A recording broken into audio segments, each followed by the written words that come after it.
Shalom peuple de Dieu. Shalom peuple de Dieu. J'avais déjà peur que peut-être aujourd'hui il y a seulement les sous-muets dans la salle. Bonjour, bonsoir, j'espère que nous nous portons tous bien par la compassion du Christ. Shalom à tous ceux qui nous écoutent en ligne. Bienvenue dans cet nouvel épisode de notre émission au Salon du décryptage de la parole.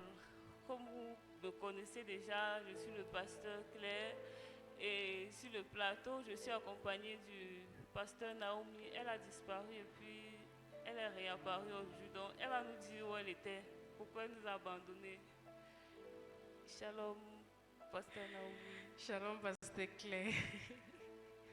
Comment Je vous ai vas? pas abandonné. Tu étais alors où? J'étais là. Amen. J'étais parmi les auditeurs. Amen. Amen. Nous sommes accompagnés du docteur chirurgien de la parole, notre éminent professeur, le pasteur Lambert Etsassi. Bonsoir, pasteur. Bonsoir, pasteur Claire. Comment vous allez? Très, très bien. Ça se voit, votre sourire, votre vestimentaire, l'aura qui va avec, tout ce qui va avec. Donc, Alléluia. amen. Amen. Il est d'abord toujours chaud. Et Amen. toujours beau. Avec Amen. beaucoup de dos. Amen. Amen. Bon, la dernière fois, nous avons parlé des offrandes. Et puis, le pasteur nous a fait comprendre que l'offrande, les offrandes ou l'offrande, c'est ce que nous donnons à Dieu. Mais il faudra au préalable que ce soit ce que Dieu nous a déjà donné. Bon, et en ce qui concerne, il nous a fait savoir que le Christ s'est choisi le 10e jour, où 1 plus 0 égale 1, parce qu'il y a un seul Dieu. Donc, l'offrande pour nous, dans notre vie courante, c'est le moment de communication et de communion avec Dieu, c'est-à-dire avoir une vie de prière rangée le matin, demander l'orientation, rendre grâce, demander l'orientation. Le soir, tu dis ce qui t'a plu, ce qui ne t'a pas plu. Le soir, c'est aussi le moment de renouveler l'alliance. Et puis, il avait sectionné, je ne sais pas s'il avait dit préciser les périodes du soir. Le premier déclic, c'est entre 14h30 et 15h et le deuxième soir, c'est entre 16h et 18h. Bon, en ce qui concerne l'offrande mensuelle que nous sommes censés faire tous les débuts du mois, il a dit pour que notre ministère soit complet, il faudrait qu'on ait la force du taureau, l'autorité du bélier et le cœur de Dieu. Bon, aujourd'hui, le thème est un peu palpitant. Je ne sais pas si la divination de Balaam. Bon, avant de lire les questions, je vais lire entièrement les préoccupations de l'internaute. Dans Josué 13, 22, Balaam est appelé un devin. Dans Nombre 22, Balaam consulte l'Éternel pour savoir s'il doit suivre les hommes envoyés par Balak. À plusieurs reprises, dans Nombre 23, l'Éternel vient à la rencontre de Balaam près des sacrifices offerts par Balak et met ses paroles dans sa bouche. Comment une telle personne peut-elle avoir le pouvoir de bénir? Nombre 22, verset 6. De consulter Dieu par divination ou par enchantement avec une telle apparente aisance, au point que Dieu lui réponde à chaque fois. Comment expliquer que l'Esprit de Dieu descende sur lui au point qu'il prononce ses oracles, au point qu'il prononce les oracles de Dieu? Dans Louis II, Balaam prononce déjà des oracles en Nombre 23. En revanche, certaines versions, comme la Bible de Jérusalem, met plus nettement en relief en Nombre 24 la formule solennelle, oracle de Balaam. Précisément au moment où Balaam renonce aux enchantements et où l'Esprit de Dieu vient sur lui. En Nombre 23, l'Éternel vient encore à sa rencontre dans un contexte lié à la divination, mais en Nombre 24, lorsqu'il se détourne de ses pratiques, l'Esprit descend sur lui et l'expression oracle apparaît avec une force particulière. Faut-il en conclure que l'oracle est spécifiquement lié à l'action de l'Esprit de Dieu et qu'il ne peut pas être produit par un autre moyen? Je vais relire les deux préoccupations de l'internaute. La première, comment un devin comme Balaam peut-il consulter l'Éternel, recevoir ses paroles et même être saisi par l'Esprit de Dieu? La deuxième, puisqu'en Nombre 24, Balaam abandonne les enchantements, reçoit l'Esprit de Dieu et prononce alors un oracle, faut-il lier spécifiquement l'oracle à l'action de l'esprit plutôt qu'à la divination? Donc, je vous invite à ouvrir vos cahiers, ouvrir vos cœurs, ouvrir vos cahiers, ouvrir vos Bibles et bien prendre les notes parce que je sais qu'au sortir d'ici, la divination et l'enchantement ne doivent plus nous troubler. Bon, je vais relire les préoccupations en me retournant vers le pasteur Naomi parce que moi, ça m'a dépassé. La première question, comment un devin comme Balaam peut-il consulter l'Éternel, recevoir ses paroles et même être saisi par l'Esprit de Dieu? Et la deuxième, puisqu'en Nombre 24, Balaam abandonne les enchantements, reçoit l'Esprit de Dieu et prononce alors un oracle, faut-il lier spécifiquement l'oracle à l'action de l'Esprit plutôt qu'à la divination? Oh, pasteur Naomi, je ne sais pas si tu as quelque chose à nous dire en ce qui concerne la divination de Balaam. De toute façon, tu as encore spécifié pasteur là, mais c'est comme si j'allais dire quelque chose de spectaculaire. Bon,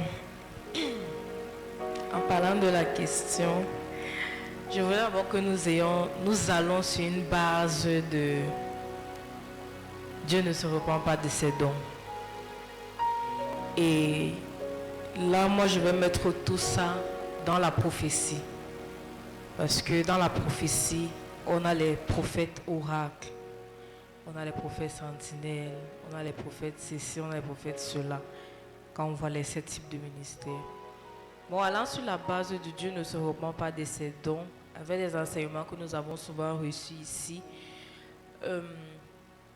on constate de nos jours avec nos parents que nos parents avant consultaient beaucoup des marabouts et qui disaient des choses qui étaient réelles ou vraisemblables. Parce que seul Dieu dit la vérité. Oui. Donc, en mettant ça dans ce contexte-ci, on peut dire que Balaam avait ce don de prophétie, mais qui n'était pas de Dieu. Oh, comment je vais dire? La Bible dit tout don parfait vient de Dieu. Et une chose qu'on sait de Dieu, c'est que, ou de la prophétie, en commençant par là, on sait que quand un mot prophétique sort, ça vient avec la paix, ça doit exhorter, ça doit édifier. Si déjà ces 3 choses ne sont pas mises en place, c'est que ça ne vient pas de Dieu. Et si nous lisons l'histoire de Balaam, on va constater que Balaam a été convoqué pour maudire le peuple d'Israël. Dieu ne peut pas maudire son peuple parce qu'ils ont péché contre lui. Non, il peut se mettre en colère. C'est comme tout parent. Un parent ne peut pas se mettre à maudire son enfant du jour au lendemain parce que peut-être son enfant a eu un comportement bizarre. Et voilà. Et aussi, je voudrais qu'on comprenne aussi que dans l'Ancien Testament, l'Esprit de Dieu venait sur quelqu'un pour une circonstance spécifique. La Bible dit que quiconque vous maudira sera maudit et quiconque vous bénira sera béni. Et Israël, le premier-né de Dieu, c'est la prunelle de l'œil de Dieu et il ne peut pas permettre que quelqu'un maudisse Israël, encore plus un païen qui est Balaam, comme on voit dans la parole. Raison pour laquelle, pour montrer au monde qu'il est le Dieu d'Israël, il était obligé de descendre ou de reposer son esprit sur Balaam, afin que, au lieu de maudire, qu'il bénisse Israël. Et après lui-même, Balaam, il le confesse que vraiment le Dieu d'Israël, c'est le véritable Dieu. Donc, je ne vais pas aller trop de long en large. Notre pasteur, notre chirurgien de la parole ici va mieux nous expliquer. Mais je voudrais d'abord qu'on aille sur cette base-là pour comprendre que Dieu ne se repent pas de ses dons. Et le pasteur nous a souvent enseigné ici, et il disait,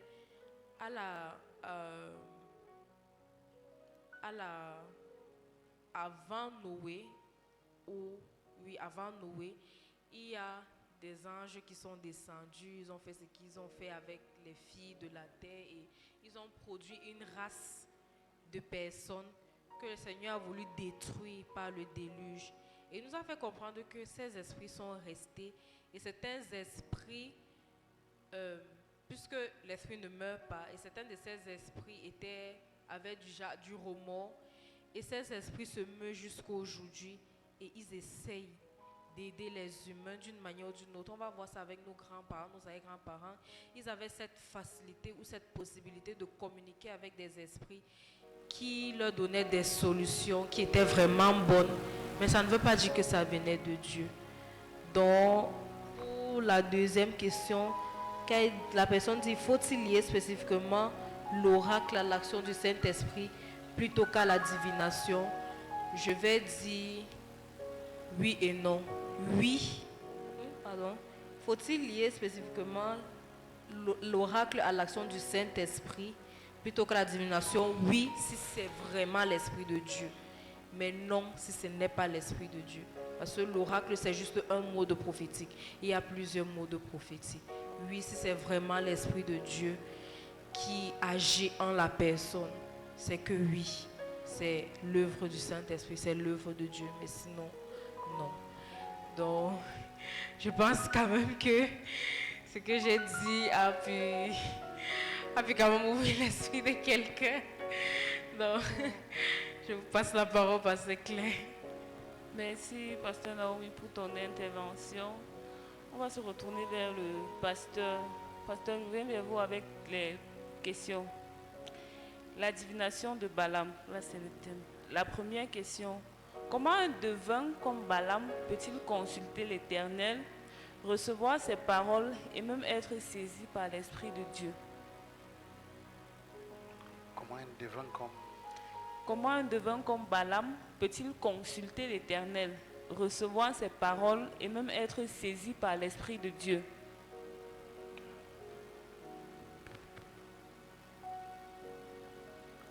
Bon, déjà ce qu'il faut comprendre, c'est Dieu n'est pas chrétien. Si vous comprenez ça, c'est facile pour vous. Vous comprenez un peu? Amen. Oui. Bon, là, ça ne va plus vous déranger de comprendre que Dieu peut parler. Il peut parler. Dieu est le Père de tout. Vous comprenez un peu? Mais sauf que Dieu n'est pas chrétien. Il faut le savoir. Ça veut dire que Dieu peut même parler avec les arbres. Vous me suivez un peu? Amen. Ça veut dire que Dieu peut parler avec un animal. Ça ne fait pas de Dieu un chrétien. Maintenant, c'est pas parce que Dieu parle avec l'arbre que l'arbre a sa nature. L'arbre n'a pas sa nature. C'est pas parce que Dieu parle avec un animal que l'animal a sa nature. L'animal n'a pas sa nature. Maintenant, ce n'est pas parce que Dieu parle avec un soi-disant homme que l'homme a sa nature. N'a pas sa nature. Donc, ce qui est important pour nous, que nous devons rechercher dans le Seigneur, c'est ce qui est plus important, c'est avoir une relation avec Dieu. Or, pour avoir une relation avec Dieu, il faut donner sa vie à Jésus. Et c'est à partir de là que tu auras la nature de Dieu. Maintenant, Dieu ne peut pas avoir une relation avec autre personne à qui il transmet sa nature si ce n'est pas Jésus. Mais ça n'empêche pas qu'il parle à toute la création. Parce que toute la création là, les anges, ce sont des esprits que Dieu a créés mais qui n'ont pas sa nature. Vous me suivez un peu? Et ça passe un peu. Amen. Oui. Dieu a créé les anges, il parle aux anges, mais les anges n'ont pas sa nature. Dieu a créé Lucifer, Lucifer s'est rébellé, jusqu'aujourd'hui il parle à Lucifer.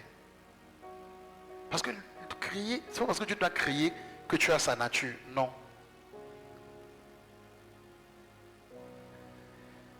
Amen. Dieu a créé Adam et il a fait Adam selon sa ressemblance, à son image et à sa ressemblance. Ok? Oui. Mais dans l'engendrement, c'est l'engendrement qui fait la relation, qui donne la nature, qui fait de lui, père et de toi fils. Et ces gènes sont tes gènes. C'est pour ça que les hommes, la race en Christ est la race la plus grande qui existait sur toute la création. Vous me suivez un peu? C'est pour ça qu'il est dit dans Hébreu 1 que, si vous pouvez afficher Hébreu 1, parce qu'il faut que je parte là pour que vous compreniez. Sinon l'histoire de Balaam va vous embêter pour rien. D'accord? Ça va vraiment vous fatiguer pour rien alors que ce n'est pas censé vous fatiguer. Donc si vous voyez Hébreu 1, il dit, après avoir autrefois à plusieurs reprises et de plusieurs manières parlé à nos pères et par les prophètes, Dieu dans les derniers temps nous a parlé par le Fils. Donc il y a là, il est en train de faire une démarcation. Il est en train de dire que bon, j'ai parlé par des prophètes, par tout ce que vous pouvez imaginer. Maintenant, ce que moi, tout ce que je faisais là, ce que je cherche à la fin, c'est qu'il y ait une relation entre vous et moi. Et pour qu'il y ait une relation, j'envoie mon fils. Afin que vous puissiez avoir ma nature. D'accord? Oui. Donc Dieu peut parler avec le prophète, mais il n'a pas eu une relation avec le prophète. Le prophète n'a pas son esprit. Le prophète n'a pas son cœur. Le prophète n'a pas son ADN. Parce que parce que quelque part, si vous regardez, vous allez voir, on va même toucher, à un moment donné, on va vous dire que Balaam était oracle. C'est ça, non? À un moment donné, on va vous dire qu'il était oracle. Effectivement, il se positionne un peu, Balaam se positionne, il réussit quand même à manager les deux casquettes. Il réussit à manager la casquette de devin, il réussit à manager la casquette d'oracle. Vous comprenez un peu? Il réussit. Il est quelqu'un qui a quand même pu manager. Et Dieu sait ça que parce que c'est l'esprit de divination, c'est un esprit déjà trompeur. En fait, la divination, c'est une manière, c'est-à-dire c'est des voies interdites pour consulter l'Éternel en brisant les protocoles normaux. Vous comprenez un peu? C'est-à-dire force un peu des méthodes pour forcer Dieu à parler, ou bien pour chercher à comprendre les voies de Dieu, mais par forçage. Donc, ce n'est pas une voie normale, c'est des pratiques. C'est des pratiques, c'est là on appelle ça des divinations qu'on fait. C'est pour ça que vous devez faire très attention, même quand nous servons le Seigneur, quand quelqu'un vous pose une question pour savoir la pensée de Dieu, si Dieu n'a rien dit, ne dis pas quelque chose. Sinon, tu vas rentrer en abomination. Parce que Dieu a en abomination la divination. Donc, la divination, c'est quoi? C'est forcer la pensée de Dieu. C'est chercher à dire quelque chose ou chercher à consulter l'Éternel par un moyen, tu comprends un peu, pour réussir à dire une chose qui n'est pas de Dieu. Ok?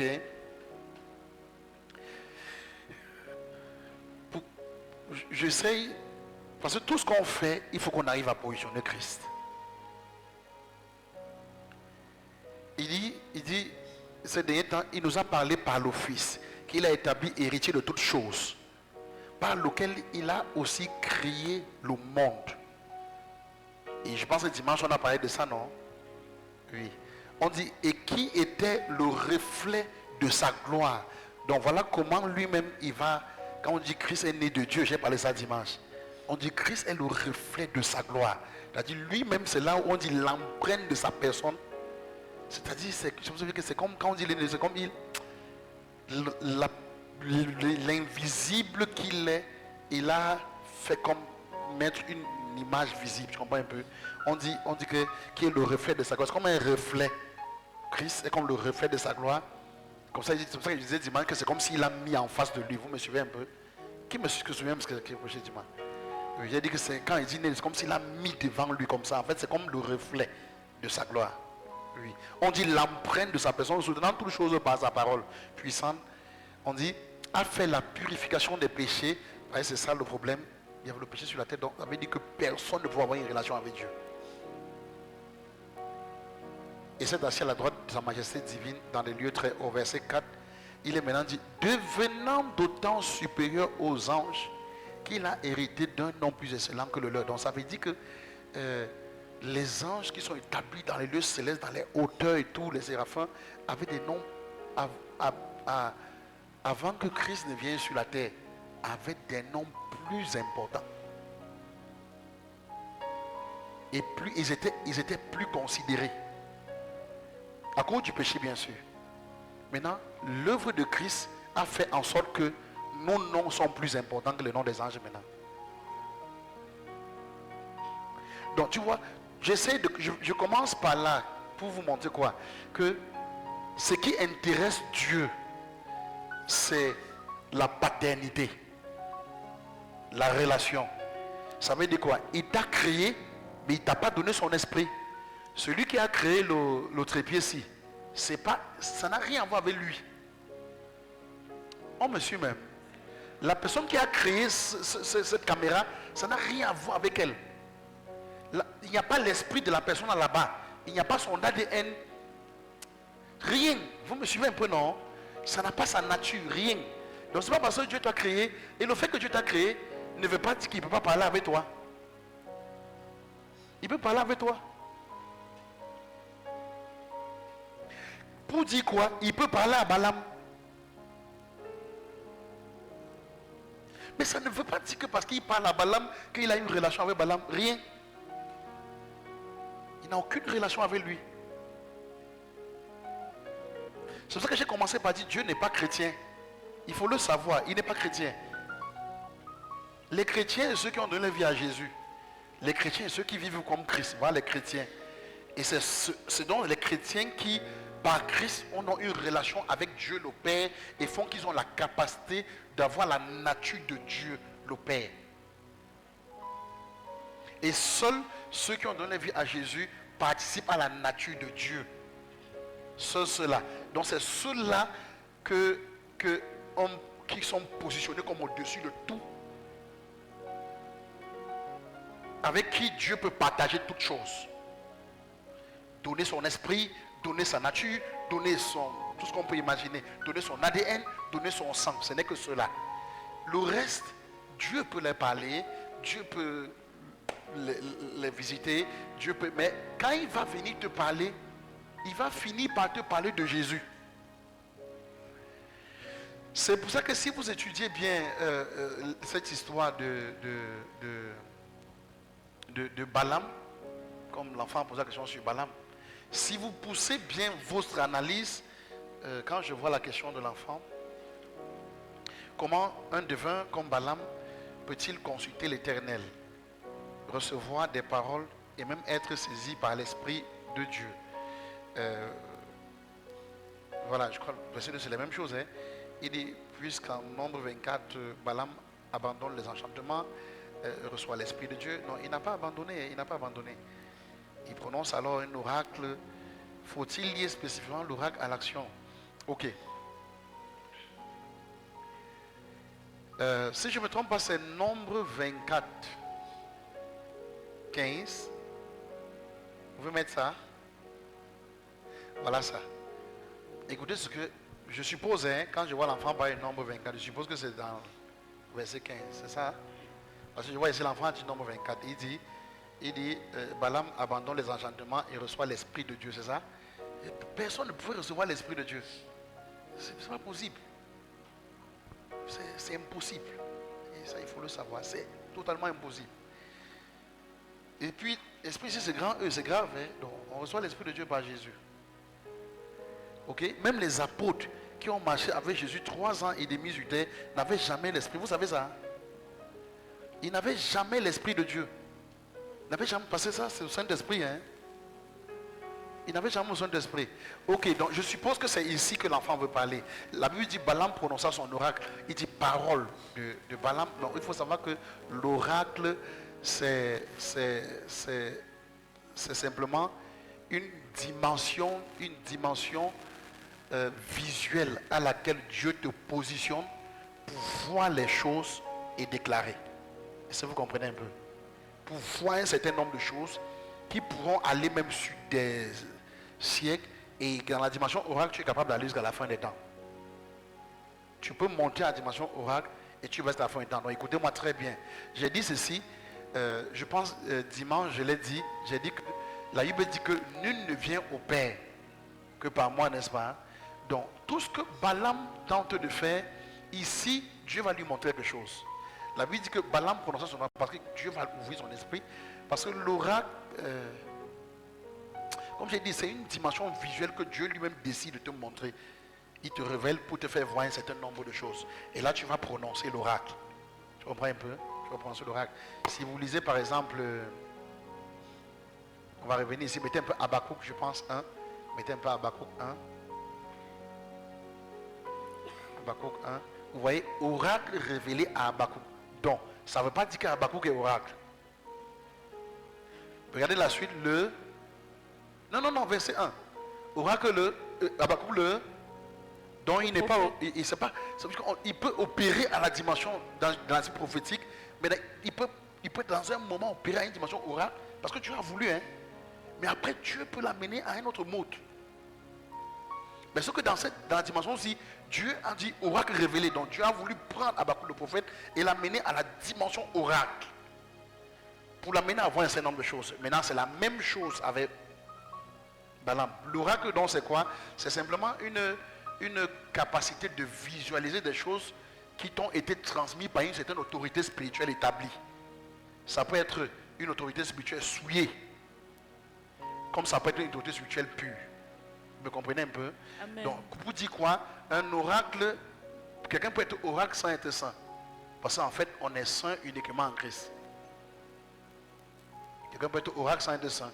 Quelqu'un peut prononcer une oracle que ça vient d'une source pure. Quelqu'un peut prononcer une oracle que ça vient d'une source souillée. Quelqu'un me suit? Amen. Oui, donc c'est un peu ça. Là, ici, Habakkuk va prononcer l'oracle de la part de Dieu. Donc c'est pur. De la même chose que Balaam, Dieu va regarder Balaam. Et puis Dieu va lui dire, Balaam, tu tentes de maudire un peu que tu ne connais pas. Hein? Le peuple là que tu vois, tout ce que tu fais là, le peuple là que tu vois, même eux-mêmes là, en fait ils sont bénis. Mais même la bénédiction que tu vois n'est pas directement sur eux parce qu'eux-mêmes, ils ne comprennent pas ça. Mais je vais te parler de remettre Habakkuk Deutéronome 24, 15 là. Donc, ici, il va donc lui parler de Jésus. C'est pour ça que je dis que si Dieu te parle, si tu forces même Dieu un genre, si tu veux vraiment rentrer dans une certaine forme d'échange avec Dieu, et que Dieu te regarde, à un moment donné, il va te parler de Jésus. Donc, la Bible dit, Balaam prononça son oracle et dit, parole de Balaam. Vous allez voir, la dimension oracle oblige. C'est pour ça que quelqu'un peut être impur et prononcer des oracles, mais c'est des oracles impurs. Parce que ça exige simplement prosternation. Ça veut dire inclination. Ça veut dire, je renonce à ma personne pour suivre ta volonté. Ta volonté est celle que je veux suivre. Alors je renonce à ma volonté et même à mes volontés ou à ma divination pour suivre ta volonté. Donc l'oracle oblige à une prosternation. Donc il dit, c'est pour ça que si tu veux entrer facilement en oracle, il faut comprendre la prosternation. C'est pas compliqué. Quand à un moment donné, je te prends en oracle, tu te montres des choses, c'est pas compliqué. Mais sauf que pour arriver là-bas, il faut savoir te prosterner. Et là, il faut comprendre c'est vraiment quoi la prosternation. Ça, quand tu réussis à faire ça, c'est exactement ce que Satan a dit à Jésus, à Luc 4, prosterne-toi. Ça veut dire renonce à ta personne, à ta divinité, à tout ce que tu es pour me choisir. Et quand tu rentres dans cette dimension où tu te prosternes, tu renonces, tu peux monter en dimension oracle facilement et voir des choses, recevoir un certain nombre de choses. Il dit Balaam, parole de Balaam, fils de Béor, parole de l'homme qui a l'œil ouvert. Et il dit, et quand vous lisez ça, c'est des paroles orgueilleuses. Ça montre que ta semence n'est pas bonne. Parole de celui qui entend les paroles de Dieu, de celui qui connaît les desseins de Dieu. Tu connais les desseins de Dieu, toi c'est qui? Il dit les desseins du très haut. Donc il a dit il est courageux. De celui qui voit la vision du Tout-Puissant.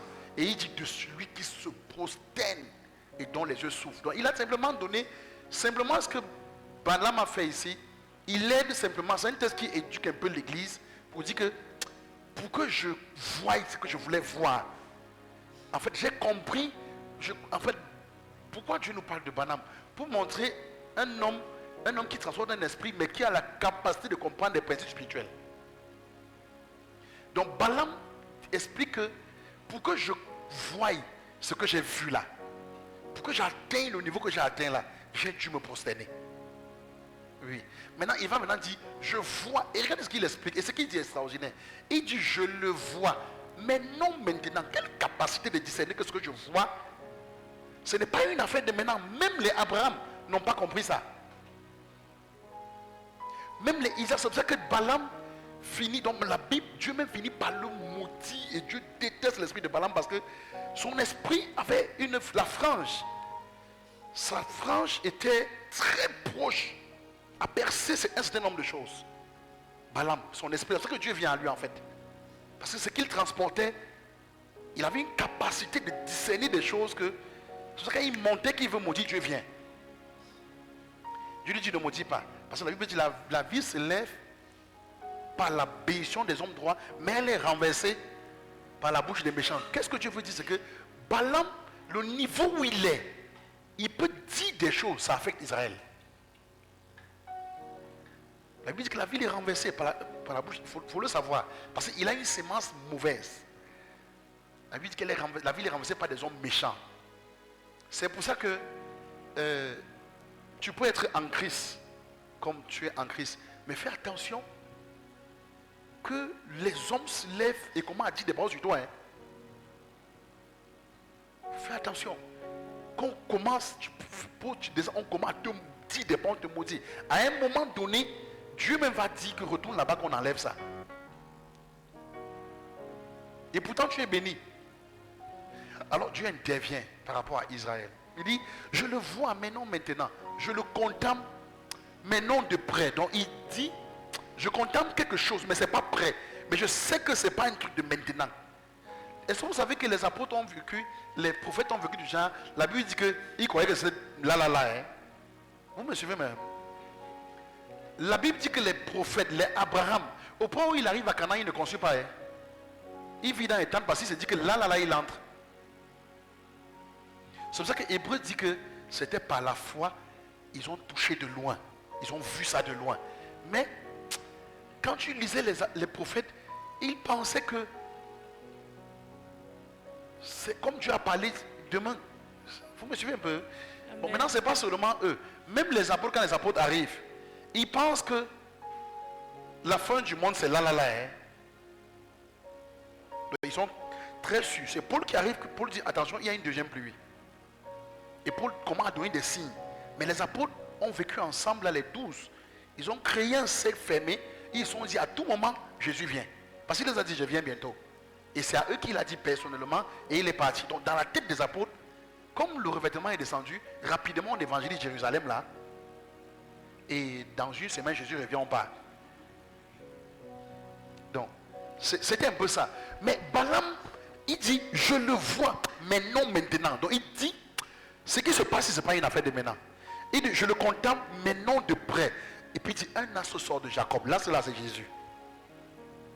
Il prophétise l'arrivée de Jésus. Un sceptre se lève d'Israël, c'est le trône de Jésus, la royauté. Il dit, il perce les flancs de Moab. Vous savez ce que ça veut dire? Vous savez ce que ça veut dire? Il perce les flancs de Moab. Vous savez ce que ça veut dire? Hey.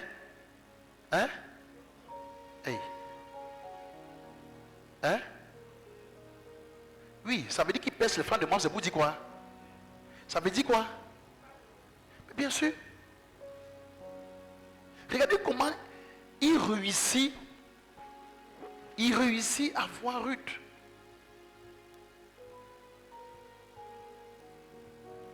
Regardez. Ruth, c'est la fille de qui?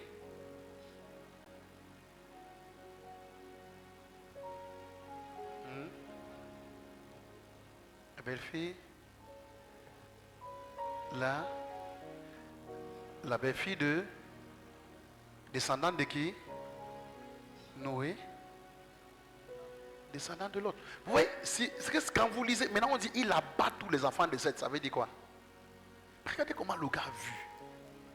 Il a brisé une lignée, il a basculé, il a bafoué. Donc, ce gars, on dit qu'il a, donc vous dites, depuis Seth là, il a annulé ça pour prendre, il a percé le flanc de Moab. Ça veut dire, on dit, Ruth va arriver.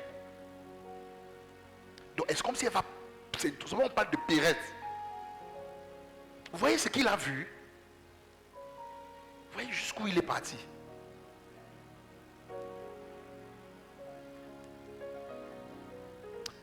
Ça passe même.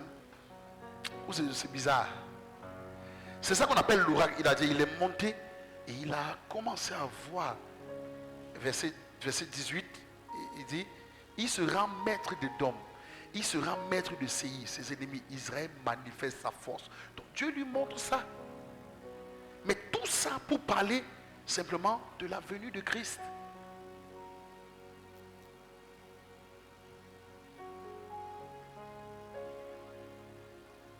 Si, et comment, pourquoi on dit que c'est Moab là, c'est Ruth?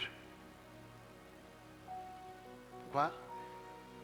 Et pourquoi on parle de Jésus pour impliquer? C'est venu comment? Vous savez d'où?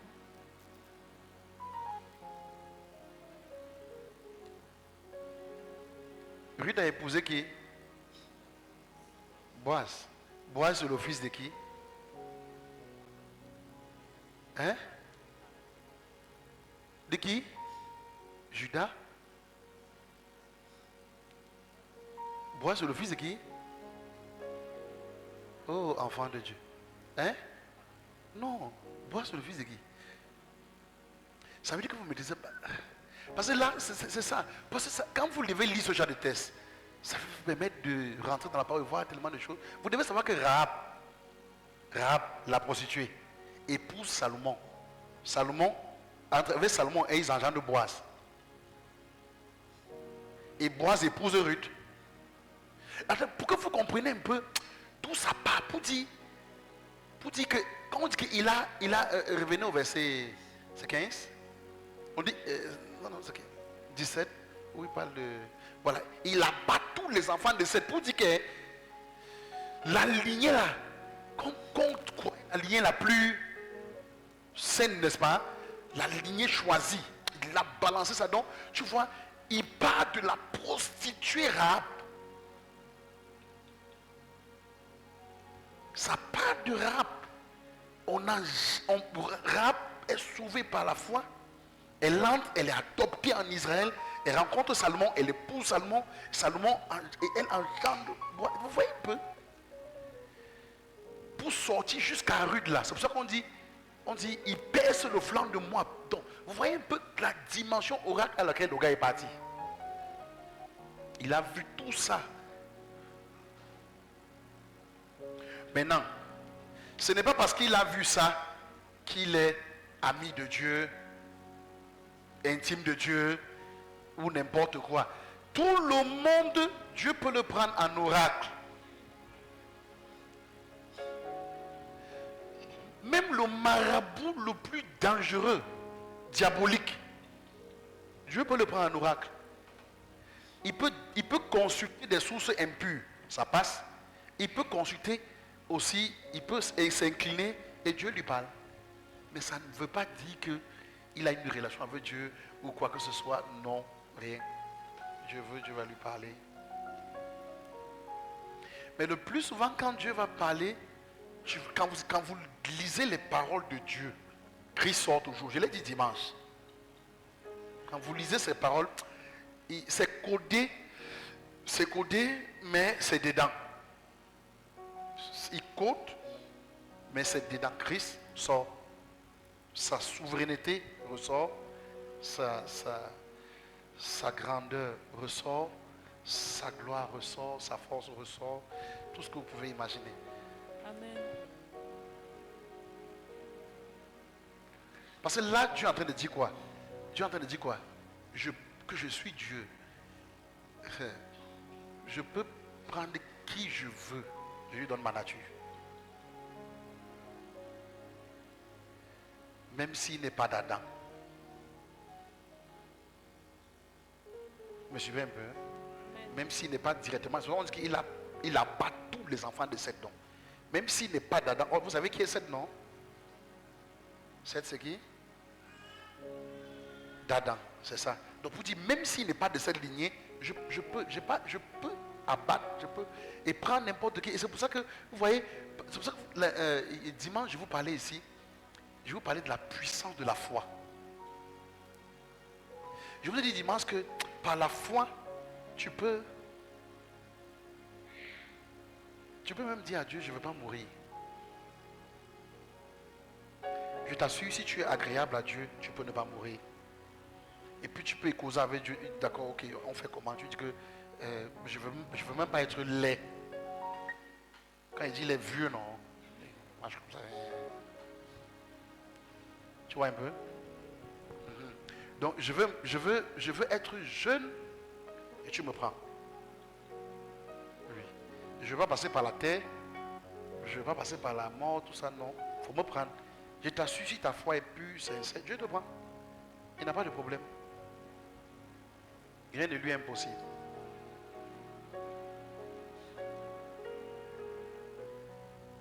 Comment un devin comme Balaam peut-il consulter l'Éternel? La question, je ne sais pas. Bon, peut-être l'enfant voit la Bible, je ne sais pas qui a posé la question. L'enfant n'a pas grandi à l'ouest, il y a les marbres à l'ouest. Hein. Il a consulte. Hein. Recevoir, il y a ce qu'on appelle les mayas. Ça, frère, il y a des choses. Hein.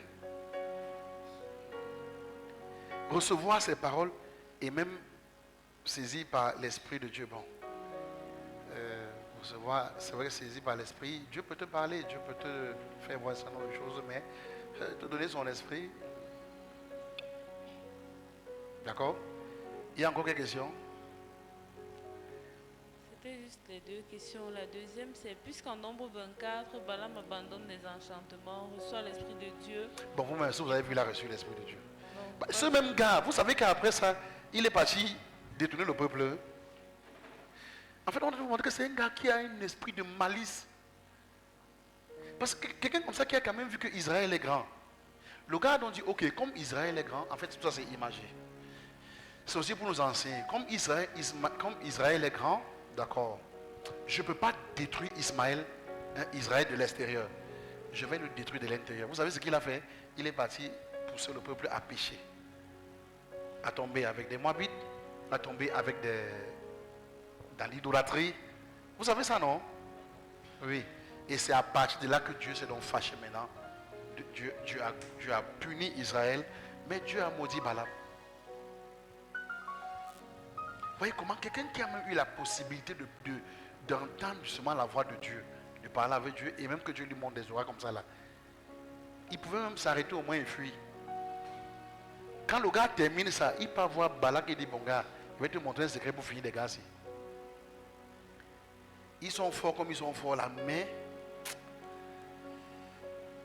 ils ont un point faible. Leur point faible, c'est les femmes. Leur deuxième point faible, c'est l'idolâtrie. Et c'est donc comme ça qu'ils sont tombés dans ça. C'est ça, non? Vous voyez à quel point c'est un gars méchant. C'est un gars hyper méchant. Bon, c'est vraiment un devant, hein, c'est un sorcier. C'est un sorcier, c'est un magicien, c'est des gars qui consultent les astres. C'est des gars qui traitent avec des puissances occultes, qui cherchent à forcer, vraiment forcer la volonté de Dieu.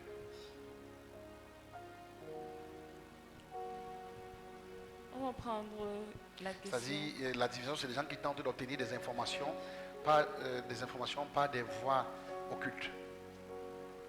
Vous me suivez un peu? Amen.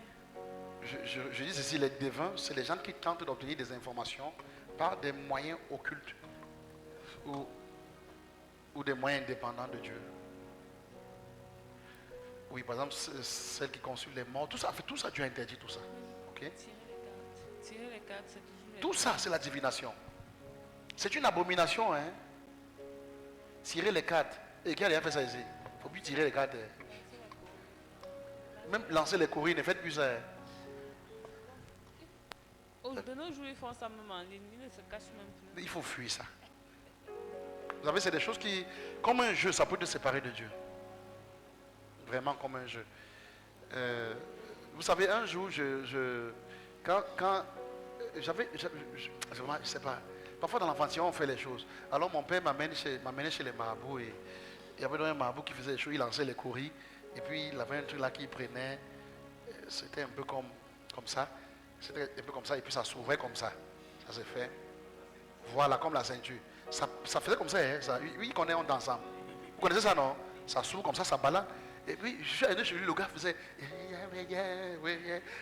Et puis, donc, quand tout ce que mon père lui expliquait et tout, et puis je lui dis, Mabou, donne-moi un peu ça.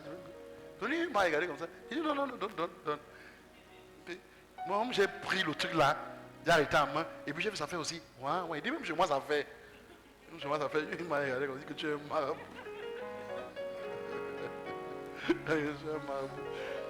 Donc, et puis, longtemps plus tard, dans l'océan, le Seigneur me montre ça.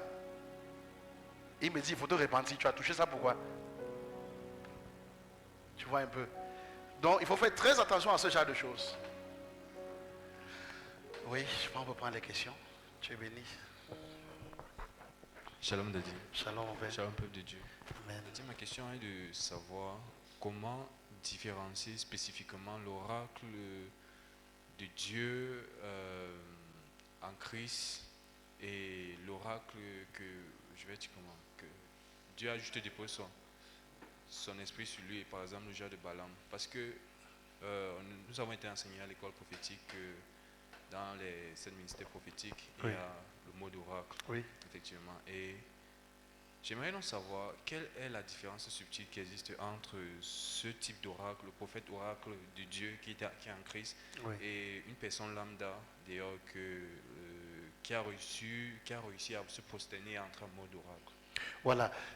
Sachez que chaque fois que tu vas rentrer dans la dimension oracle pour voir un certain nombre de choses, tout ce que tu verras sera rattaché au tabernacle céleste. Or, le tabernacle céleste, c'est Christ. Ça veut dire qu'à tous les niveaux, tu dois voir Christ. Pour dire quoi? Les oracles que les gens vous donnent, ça, je ne sais pas. C'est pour ça que si vous étudiez l'oracle de Habakkuk, vous allez voir Christ dedans. Ça, c'est quand c'est Dieu qui te montre. Si vous étudiez l'oracle même que Dieu donne à Balaam, vous trouvez Christ dedans. C'est pas ça. Hein? Étudiez les oracles des gens que Dieu lui m'a parlé. La Bible dit tout cela. Je parle, est-ce que vous savez que, écoutez-moi bien, est-ce que vous savez que le livre d'Hébreu que vous voyez là, 11, le chapitre 11, c'est un tribunal céleste. Mais étudiez ça, vous allez voir. C'est un tribunal. Donc, quand vous lisez bien Hébreu 11, vous allez comprendre que Dieu, c'est extraordinaire. Mettez un peu Hébreu 11, 1. Mettez un peu voir. Vous allez, parce que je vais revenir à toi, je suis dans ta question, elle ne te dérange pas. Donc,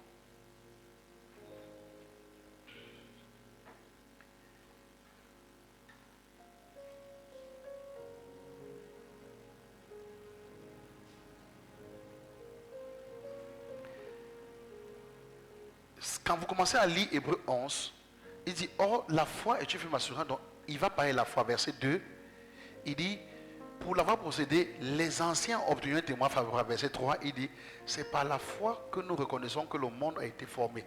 Il commence par la formation du monde, vous comprenez un peu, en sorte que ce qu'on voit n'a pas été fait des choses visibles. Verset 4, il dit maintenant, c'est par la foi qu'Abel, regardez comment il part, c'est un tribunal, hein?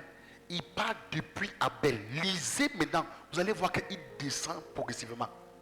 Quand il va finir avec Abel, il va prendre Enoch. Il va finir avec Enoch, il va prendre Noé. Il va descendre Abraham, Sarah. Tout cela. Lisez, vous allez voir. Et il est en train de dire que, de tous ces gens, tout cela, tout ce qu'il faisait, si vous continuez, est-ce que vous savez que Rahab fait partie des héros de la foi au tribunal de Dieu? Oui. Pourquoi est-ce que Rahab fait partie? Parce qu'elle a fait partie de ceux qui ont engendré Christ. Vous me suivez un peu? Donc, si tout ce qu'on sort là, Hébreu 11 là, il ressort à partir de là, retrouvez-moi à partir de Rahab. Vous allez voir qu'elle est là. Verset Mettez. Vous allez voir que Rahab est dedans. Mais pourquoi les autres ne sont pas là? Il y a des héros à la fois qui ne sont pas là. Les Moïse ne sont pas là. Il y a des gens qui ne sont pas là. Mais on parle des gens qui ont une certaine foi au point de faire des choses qui touchaient directement à Christ. Vous comprenez un peu? Qui sont partis à une dimension d'action qui ont permis de raccorder Christ, de ressortir la personne de Christ. Donc tu vois, on prend des personnes, quand vous lisez là, vous allez voir, on prend des Hébreux 11, on prend des personnes impures, et puis on dit, tous ces gens-ci là, on dit, ils ont vu de loin. Vous comprenez un peu? Maintenant, c'est pour ça, c'est d'où le lien entre Hébreux 11 et Hébreux 12 qui dit, maintenant, comme vous voyez tous ces gens-ci là, ils ne sont pas des modèles. La personne sur qui en fait, il faut poser les regards, c'est Christ. Hébreux 12 maintenant, il dit maintenant, mettez Hébreux 12, allons-y, mettez Hébreux 12, parce que je vais chuter à toi, pour que vous compreniez l'importance. Sinon, on peut s'égarer. Il dit, nous donc, regardez maintenant, partant d'Hébreux 11, on entre à Hébreux 12, il dit, nous donc aussi, puisque nous sommes environnés du cigare de témoins. Les témoins là qui passent, c'est les témoins d'Hébreux 11. Et il est en train de dire que l'acte de Rahab est encore là. Ce n'est pas encore monté. Ce n'est pas encore retourné. C'est là. La foi de Abel est encore là. Le sang, et quelqu'un pense que le sang d'Abel parle encore plus. Le sang d'Abel est encore là. L'acte de Noé est encore là. L'action d'Enoch, dont on parle d'Enoch là-bas, là, dans Hébreux 11, c'est encore là. Pour dire que tu peux encore être aussi enlevé. Il dit maintenant, mais toutefois, maintenant nous tous, puisque nous sommes environnés du si grand nombre de témoins, rejetons-nous tout fardeau et le péché qui nous environne si facilement, et courons avec persévérance vers la carrière qui nous est réservée. Verset d'où il dit, ayant les regards. Donc maintenant, pour dire quoi? Tout ce que ces gars-là ont fait, on ne peut pas les regarder. On n'a pas le droit de les regarder, même de les apprécier. Nous devons avoir les regards uniquement sur Jésus. Jésus étant le chef et le consommateur de la foi, qu'est-ce qu'il va donc faire? Si tu veux avoir la foi de Rahab, il va te donner ça. Parce que les manteaux sont encore là. On est en train de dire que quand on parle les héros de la foi de Hébreux 11, c'est des manteaux. Il dit que c'est encore là. C'est une nuée de témoins. Donc pour dire que tout ce qui peut nous intéresser, ce n'est pas autre chose que Christ. Donc pour dire quoi? Quand il y a un aura qui est présenté devant toi, tu dois chercher sur l'aura qui est devant toi, Christ dedans. Quelle est la volonté? Qu'est-ce qui glorifie Christ dedans? Si rien ne glorifie Christ, ce n'est pas important. Donc, dimanche, j'ai pris un exemple. On a peut-être j'ai dit qu'un prophète regarde, il rend en dimension oracle. Parce que ce qu'il fait, c'est l'oracle. Vous me suivez? Quand il vous dit, je te vois un carrefour, je suis un carrefour, et puis je vois ta maison. Vous avez entendu ça, non? Bon, voilà, j'entre dans ta maison, ton salon a les canapés, ceci, c'est pas ça. Vous avez vu tout ça, non? À la fin, ça glorifie Christ en quoi? Rien. Parce que tout ce qu'il te dit, et puis on crie, à la fin il s'arrête. Il a dit quoi? Rien. Écoutez-moi bien, ce genre de prophétie que les gens font là, je vais vous parler clairement, tout cela c'est l'esprit de Python. Je vous dis une vérité. La Bible dit on le rencontre à leur fruit. Or le fruit c'est l'esprit de Christ. Donc il faut faire très attention. Tout ce que les gars font là, et puis vous dites waouh non, ils voient. Même les affaires qu'on dit, le numéro, je te donne le numéro là, ça sert à quoi? Non mais soyons honnêtes. On termine de faire tout ça, mais on n'a pas la vie de Christ. Mais qu'est-ce qu'on cherche? Parce que si on ne fait pas attention, nous l'église, on s'éloigne du but.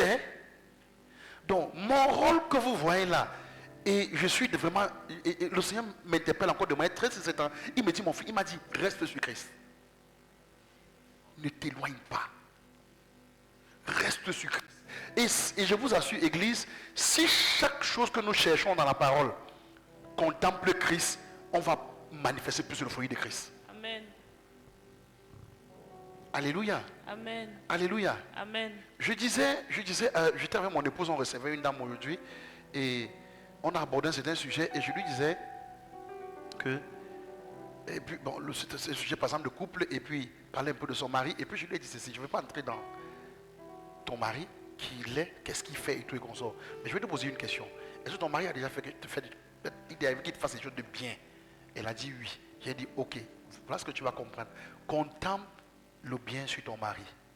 Contemple les bonnes œuvres sur ton mari. Ce que ton mari fait de bien, qui glorifie Dieu.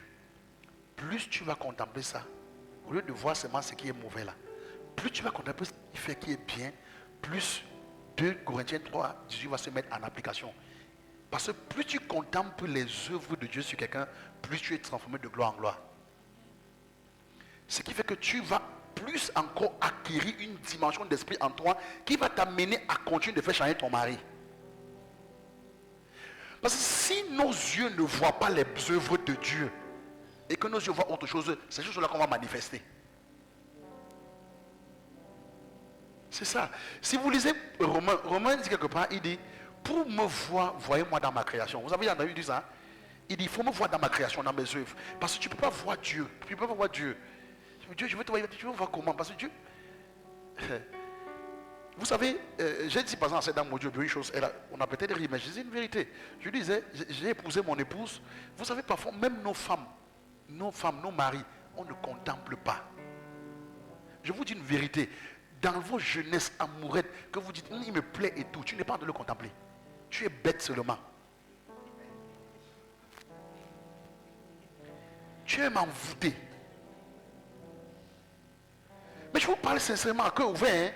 Un jour, je suis resté et Dieu m'a dit, je priais à Dieu, je veux te voir, je voulais te voir une autre dimension de toi. Et puis Dieu m'a dit une chose. Il m'a dit, as-tu déjà contemplé la peau de ta femme? J'ai conçu ses poils de manière extraordinaire. Maintenant, est-ce que tu peux me dire comment est le poil du bras de ta femme? Et ce jour, j'ai pris la main de Macha. Je vous parle sincèrement. Et j'ai regardé, j'ai constaté qu'elle n'avait jamais vu. Ses poils sont adorables. Et Dieu m'a révélé des choses sur elle que je n'avais jamais vues. Ça veut dire que tu as même une femme à la maison que Dieu a conçue, Dieu a fabriqué. Même la contempler, tu ne la contemples pas. Comment tu vas bénir Dieu? Tu connais seulement voir ses faiblesses et ses défauts. Mais contemple-la d'abord. Et Dieu dit, pour me voir vraiment dans mes œuvres. Ta femme que tu vois, c'est une œuvre de Dieu, l'ouvrage de Dieu. Et Dieu, avant de concevoir chaque personne que nous sommes, Dieu a pris son temps. Hein? Chacun que nous sommes là. Quand Dieu t'a conçu, il a pris son temps, il t'a fabriqué. Il a dit, je mets le nez comme ça là. Je vais faire celui-ci avec un nez gros. Parce que il a eu raison. Et puis, tu n'as même pas compris quoi ton nez est gros. Tu veux voir Dieu.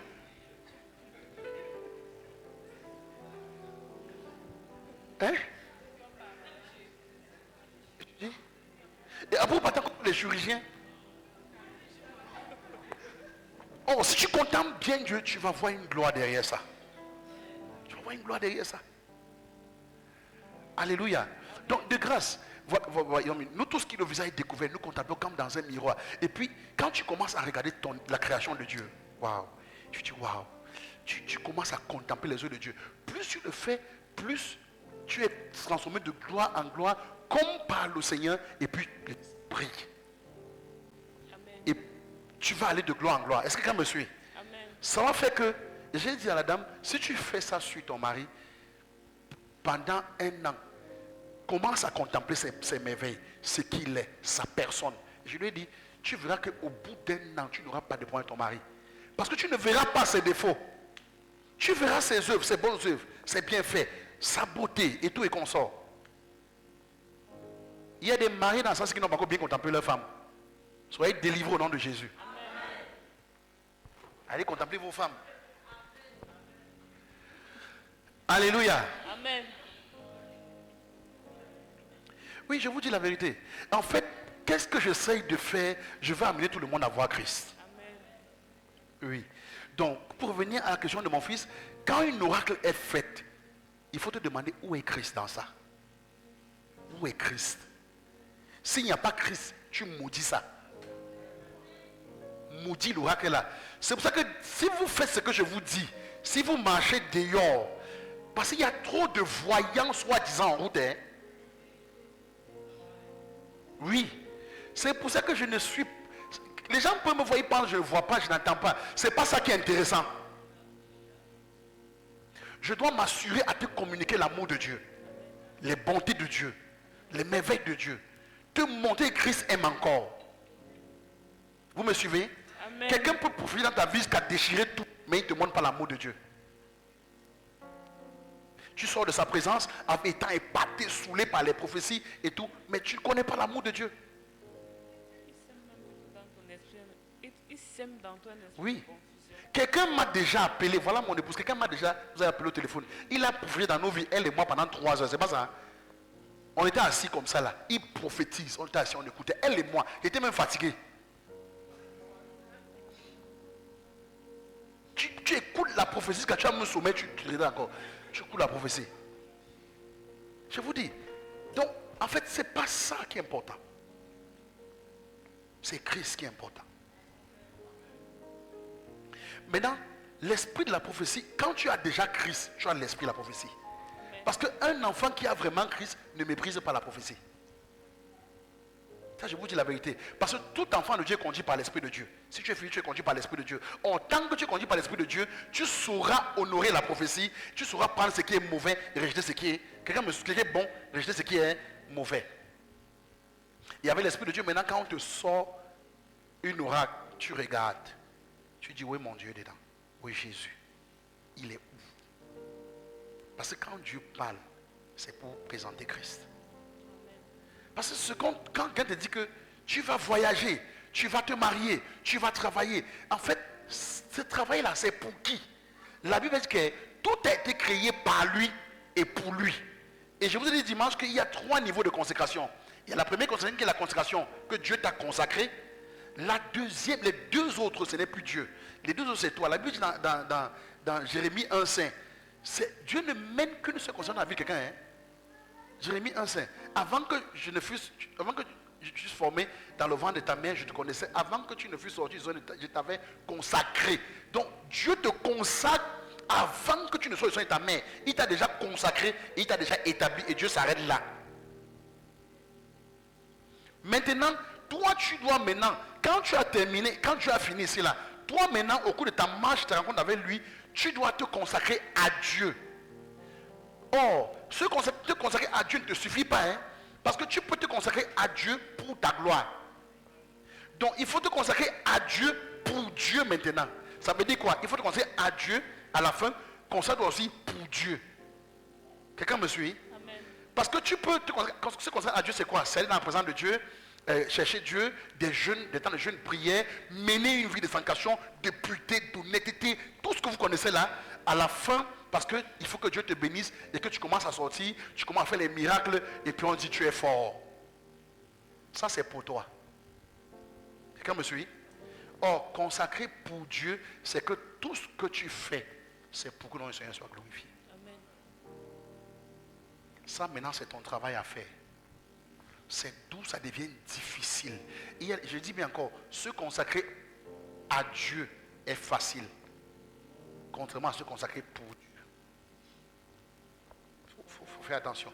Et c'est dans tout ça que tu vas trouver Christ. Or, quand on dit pour Dieu, le Dieu là, c'est Christ. Quelqu'un me suit? Amen. Parce que tout a été créé par lui et pour lui. Donc il faut savoir que le pour lui là est mis pour Christ. On est d'accord? Amen. Donc c'est un peu ça. Donc, pour dire quoi? Je vous supplie, si vous comprenez ce que je vous dis, vous n'aurez plus jamais de problème dans le sacerdoce. Ça veut dire quoi? Vous aurez une facilité. N'importe quoi qu'on va vous dire, qu'on vous présenter, vous devez être capable de discerner Christ dedans. Dès que vous avez vu Christ, vous savez que ça, c'est une aura qui vient de Dieu. C'est un oracle sanctifié. Ça vient de Dieu. Mais si vous regardez, vous fouillez, vous sondez, vous ne voyez pas Dieu, rejetez ça. Je ne sais pas si j'ai répondu à ta question. Oui. Amen. Nous allons prendre la deuxième question. Shalom, shalom à tout le monde. Shalom. Daddy, je voudrais, selon la question que le frère Eddie a posée, et la réponse qui a été donnée, ça veut dire que quelque part, on peut dire, Dieu a mis son esprit sur Balak pour entrer dans le mode oracle. C'est ça? Non. Parce que c'est Dieu qui lui a montré ça, ça ne peut pas venir de lui-même. C'est un peu comme la télé. Bon, je ne comprends pas, c'est un peu comme la télé. C'est-à-dire, Dieu lui a montré pour qu'il Vous puisse voyez, le vendre. vous voyez les films comme les... Parce que dans l'Ancien Testament, tu Vous as voyez dit, les séries que vous voyez Dieu souvent. donnait. Attendez, Oui, je vous expliquer. Vous voyez les séries que vous voyez souvent. oui, Est-ce que vous savez que vous êtes en avance que celui qui est dans le film? oui. C'est tout.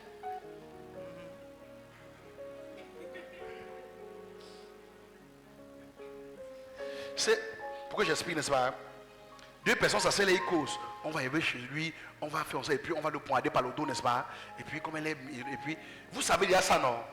Et puis quand maintenant il part chez lui, toi tu vas assis, tu vas ouais, on va la tuer. Elle ne sait même pas. C'est pas ça. Hein? On est d'accord. Vous êtes en mode oracle.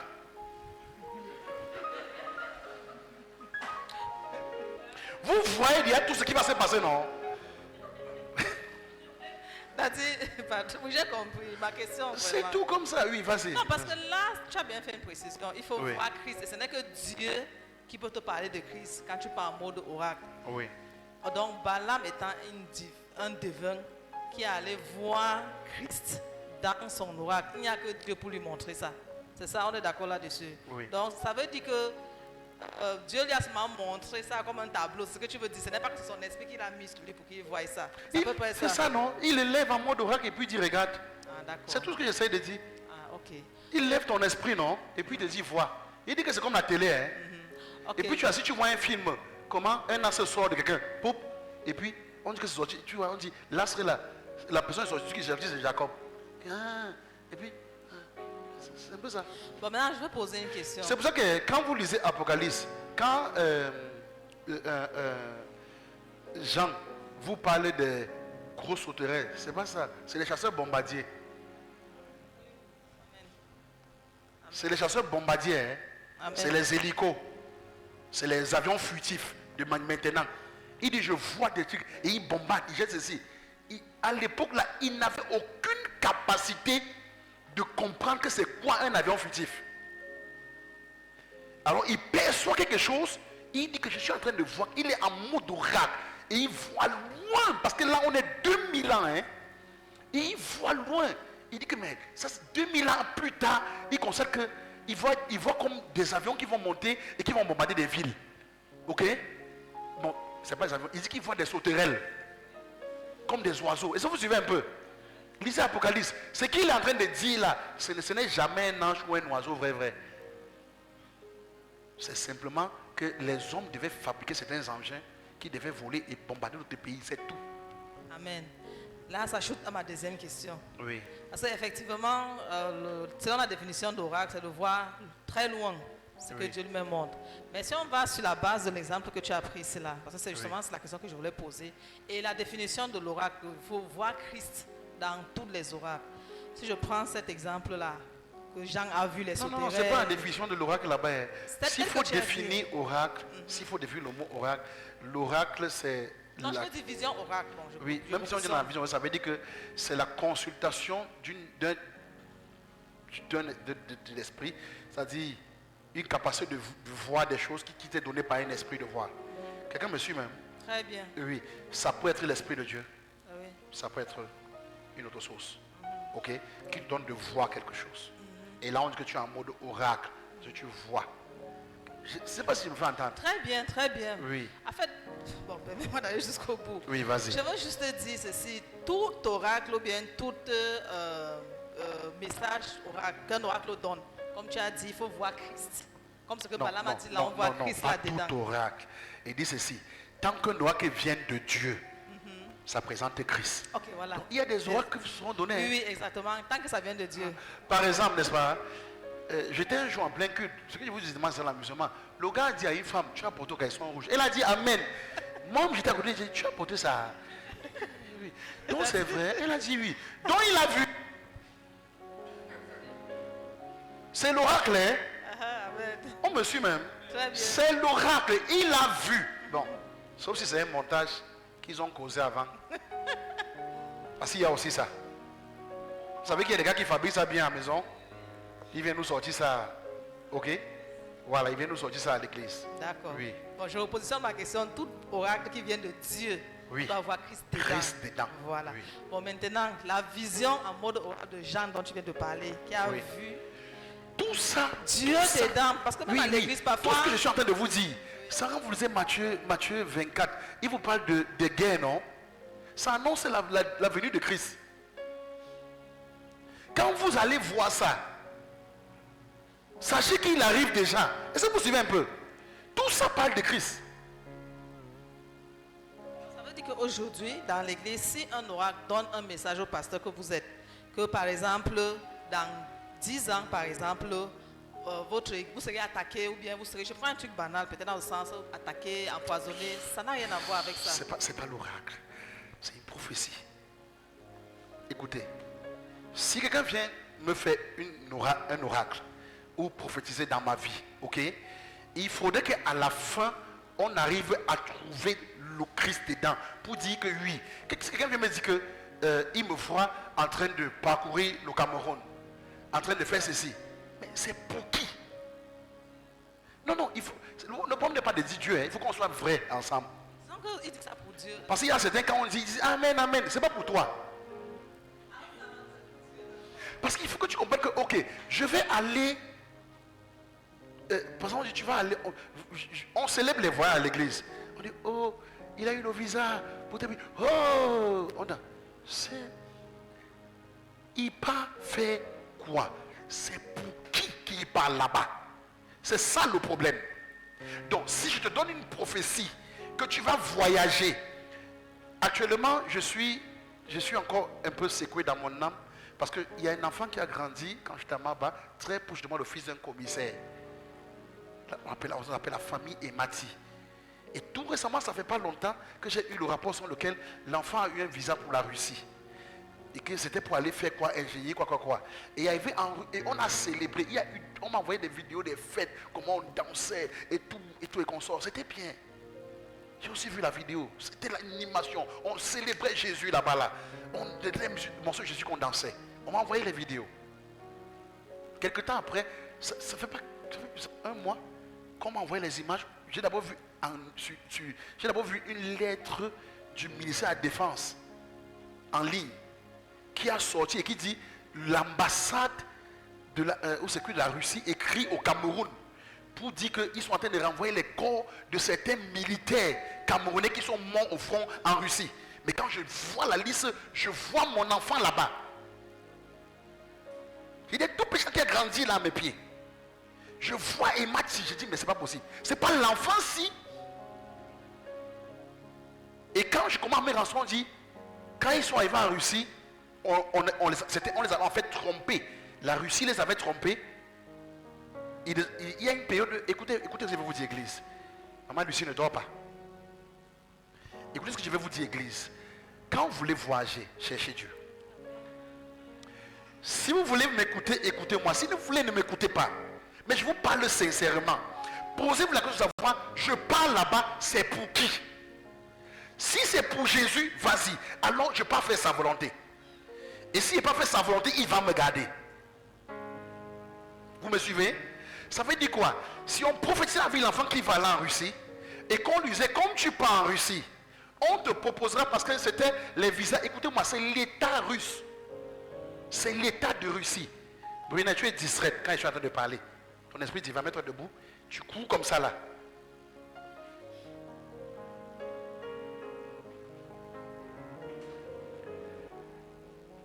Reste debout là-bas. Bonsoir toi maintenant. Soyez concentrés sur moi. Il est en train d'aller en Russie. Ok, il va en Russie, c'est pour faire quoi? Est-ce que vous me suivez? C'est pour faire quoi? L'État de Russie monte un projet et fait monter les enfants. Ils ont fait monter les enfants. C'est pas seulement camerounais. Hein? Ils ont fait monter les Africains en désordre. Et quand ils sont arrivés tous en Russie, vous savez ce qu'on a fait? On les a tous pris, on les a envoyés au front en Ukraine. Ils sont tous morts. Donc tu arrives en Russie, que tu viens en cycle ingénieur pour faire ceci, et après j'ai travailler dans tel domaine. Quand tu arrives, on te dit que tu ne peux pas. On vous prend tous obligatoire, c'était forcé. Ils ne vous disent pas ça, ils vous cachent, mais je vous dis ce qui se passe. C'est comme ça qu'on les a tous pris des enfants, on les a fait des temps de formation de 3 mois, et puis on les sort du camp de formation, on les envoie en ligne, première ligne en Ukraine. Et c'est pour ça que tous ceux qu'on a tués, qu'on tue actuellement en Russie et en Ukraine, c'est les Africains.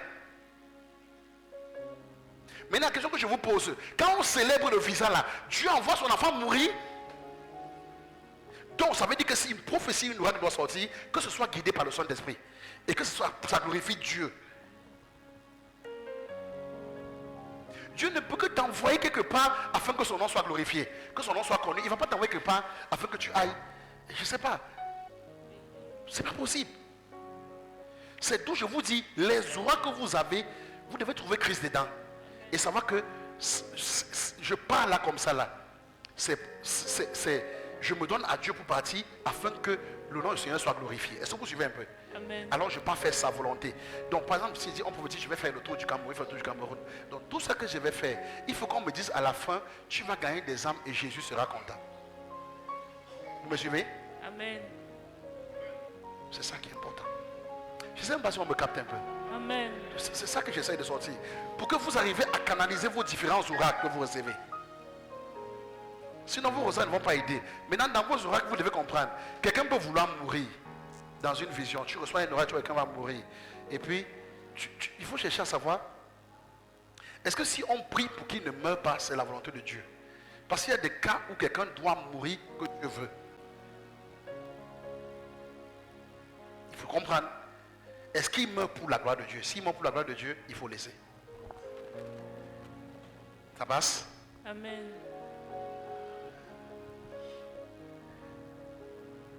Ça passe un peu? Amen. Comment vous êtes calme comme ça? Comment ils sont calmes comme ça? En fait, ça passe parce que le souci réellement, comme c'est éclairci, c'est qu'à l'époque, ça annonçait Jésus qui n'était pas encore arrivé. Mais Jésus est arrivé de nos jours. Bon, moi, je me demandais que maintenant, on voit Jésus là comment dans nos oracles de notre époque-ci. Donc, comme tu as pris les exemples... C'est dans ses œuvres. Tu as pris l'exemple des morts, du voyage... On voit Jésus dans ses œuvres. Là, maintenant. Oui, je veux dire, quand C'est on dans a ses œuvres. là, maintenant, Oui. on comprend mieux. Vous allez voir Jésus dans ses œuvres. Ok? Il y a des œuvres que vous devez pratiquer, non? C'est dans ça. Je voyage là. Est-ce que c'est pour pratiquer les bonnes œuvres de Christ? C'est ça le problème. Ou est-ce que je voyage parce qu'il me faut à tout prix l'argent pour envoyer à ma grand-mère qui est au village?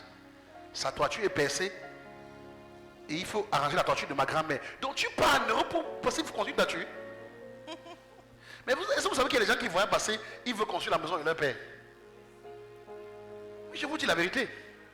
Il y a des gens qui voyagent parce que leur mère ne mange pas bien. Il faut que dorénavant ma mère ait une certaine condition où elle mange bien. Écoute-moi bien, ton billet d'avion qui a coûté 600 000 suffisait pour payer, pour faire un truc que tu peux te ta mère. Quelqu'un me suit? Avec 50 000, tu peux mener une bonne activité ici. Dieu te bénit, tu construis la maison de ta mère, tu mets ta mère dans de bonnes conditions. Amen. Vérité. Tu peux prendre un billet d'avion coûte 1 million. Il y a des billets qui coûtent 1 million 500 000 en fonction des saisons. Donc tu prends 1 million 500. Maintenant, ça ce n'est que le billet d'avion. Sans compter les frais de logement, sans compter les frais de visa, sans compter les frais de... Donc tu prends tout ça, quand on calcule ça tourne dans les 4 millions, 5 millions. Et puis tu dis que tu pars travailler. Tu voulais donner un avenir meilleur à ta mère. Donc tu es en train de dire que tu craches sur 100 francs. Les gens ne vous disent pas ce qu'ils font là-bas. Hein. Ils ne vous disent pas. C'est pas que moi là ici, j'ai les enfants en Europe, États-Unis, partout là. Et puis moi voici, je dis pour que je suis depuis, ils m'ont envoyé quoi? Hein? Si vraiment on était tous là-bas et que nous on devient milliardaires, c'est qui m'ont dit envoyer les milliards? Voilà ma voiture là-bas, il y a des jours qui sont là-bas, ils démarrent, ça ne démarre pas. Exact. J'ai pas les enfants partout. Il y en a. Hein? Donc ils sont là-bas en Europe, là-bas, Canada, tout ça. Et qui m'a envoyé une clé d'une voiture? Personne. Hein? Envoyez les clés de la Donc, voiture. et ça c'est depuis des années. Ils sont là-bas les années, les années. Bon, et quand on t'appelle, papa, il y a tel dossier, il faut prier. Et tu pries. Voilà, tu pries 5 ans, tu pries 10 ans. On ne faut que prier. Hein? Mais tu es au Canada depuis. Tu es aux États-Unis depuis. Tu es à tel endroit depuis. Parfois je me dis que qu'est-ce qu'on envie sur les gens qui sont en Europe?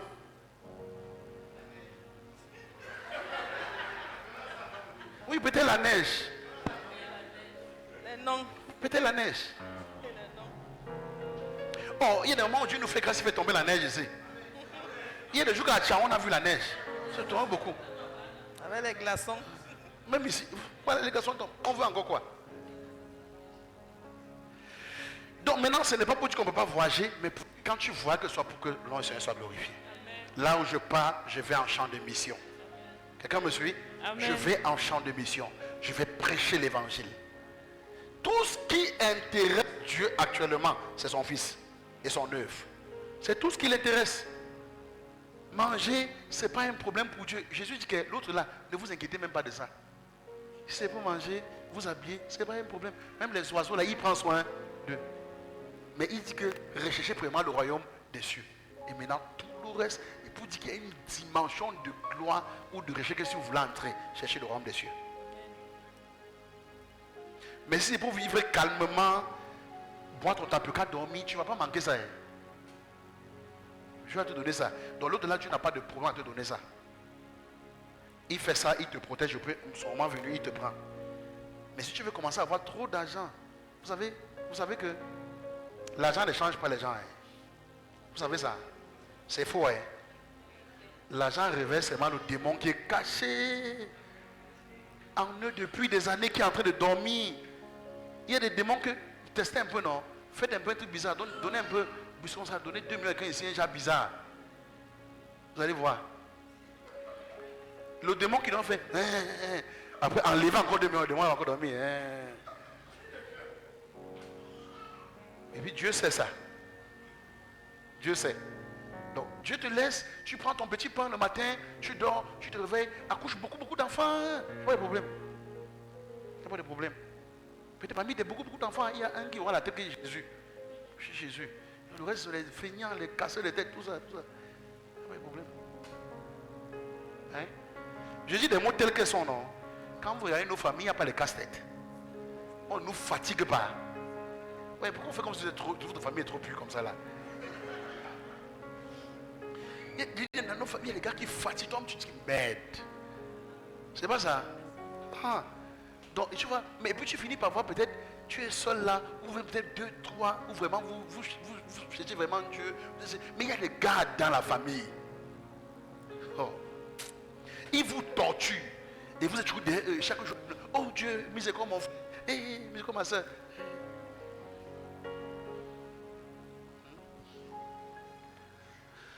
Amen.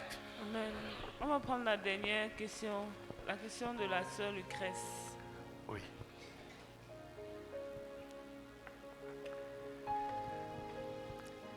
Shalom Daddy.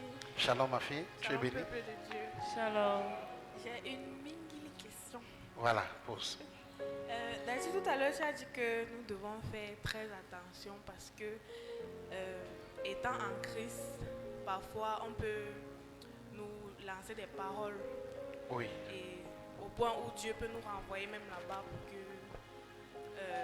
cette Oui. personne enlève ça. Oui. Maintenant, Proverbe 26, verset 2 dit qu'une malédiction sans cause n'a point d'effet. Oui. Est-ce que si pour quelqu'un qui n'a rien C'est fait, pour ça qu'il dit de faire attention. Il dit ça non? pour quelqu'un qui n'a rien fait et on lui lance Voilà, une parole, donc est-ce que ça quand va? on dit attention, arrange-toi, fais attention. C'est-à-dire que quand on envoie une malédiction, tu n'as rien fait. Tu me suis un peu, hein? Oui, parce qu'il faut que si quelqu'un commence à balancer les choses, non, toi, tu n'as rien fait. Mais si tu as fait quelque chose, il y aura une cause. On est d'accord? Oui, il y aura une cause. Et ça devient un problème. Quand vous entendez Dieu, hein, quand vous entendez Dieu vous dire, il te dit, retourne, va voir la personne là. Il a dit les paroles comme ça là, je t'assure, tu as été pour quelque chose. Dieu a vu la cause. Et Dieu dit, il faut que tu retournes pour que ça s'arrange. Donc ne retourne jamais vers la personne vers qui Dieu te dit de retourner pour te justifier. Va te repentir. Là, il enlève. J'ai vu trop d'enfants, tu lui dis retourne vers ton père. Il dit retourne vers ton père. Il dit retourne vers ton père. Et quand il part, il n'a pas l'humilité de savoir demander pardon à son père. C'est pas bon. tu es sûr que quand tu partais de lui, tu es trop bien parti. J'ai toujours l'habitude de dire une chose, je dis que on ne sait pas toujours comment on a passé notre journée. On ne sait pas toujours. Donc ce qui fait que quand il faut implorer la miséricorde, implore pour de vrai. Vraiment. Quand il faut demander pardon, demande pardon pour de vrai. Et tu quittes derrière. Que Dieu vous bénisse.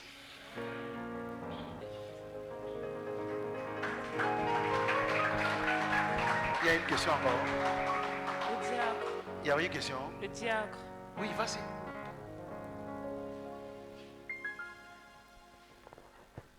Shalom, peuple de Dieu. Shalom. Shalom, Daddy. Shalom, mon père. Oui, Daddy, bon, je ne sais pas trop, ça concerne toujours Balaam et Balak Oui, dans le livre de Nombre 22. oui. Bon, quelque part, j'ai lu dans Nombre 22, à partir du verset 20 à 22, où Balak envoyait des gens chercher Balaam pour prononcer l'oracle. Oui. Et il refusait. Oui. Et Dieu lui-même a demandé à Balaam d'aller. Et en cours de chemin, il a failli mourir. Je ne sais pas pourquoi Dieu lui demande de partir et il envoie d'aller le tuer en chemin. Je n'ai pas compris. Non, Dieu, quand à chaque... Balak vient chercher Balaam pour maudire Israël. Quand Balaam, pour le faire consulter l'Éternel.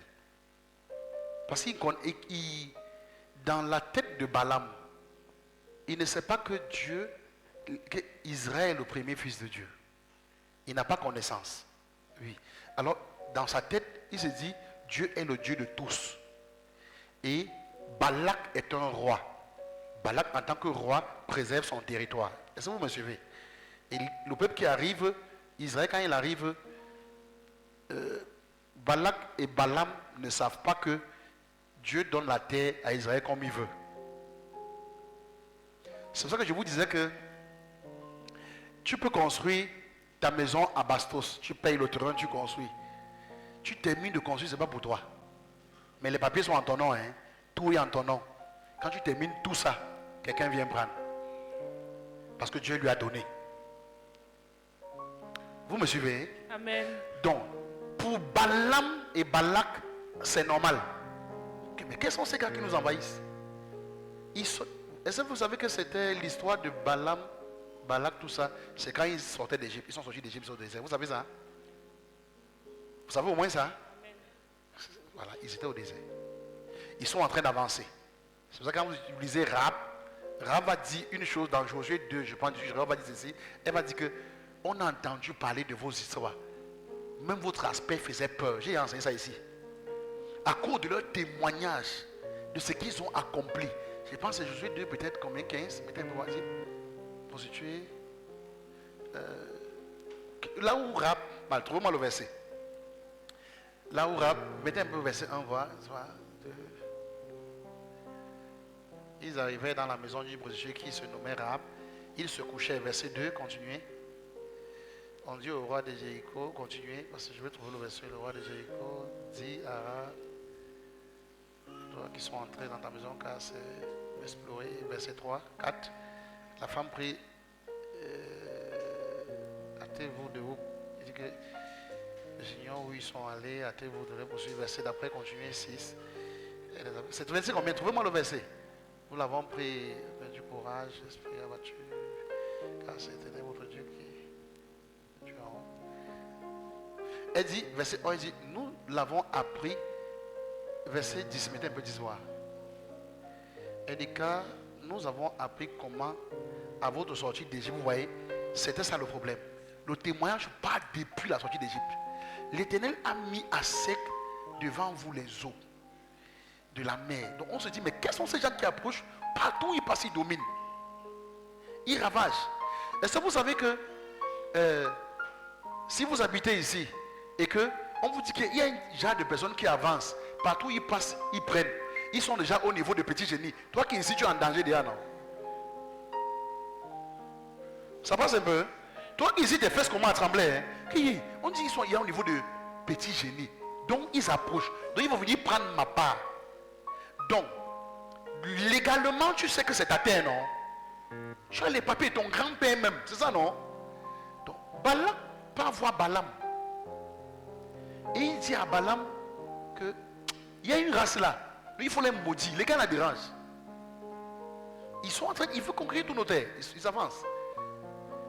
Alors, Balaam consulte l'Éternel et l'Éternel lui dit non, le peuple là est béni.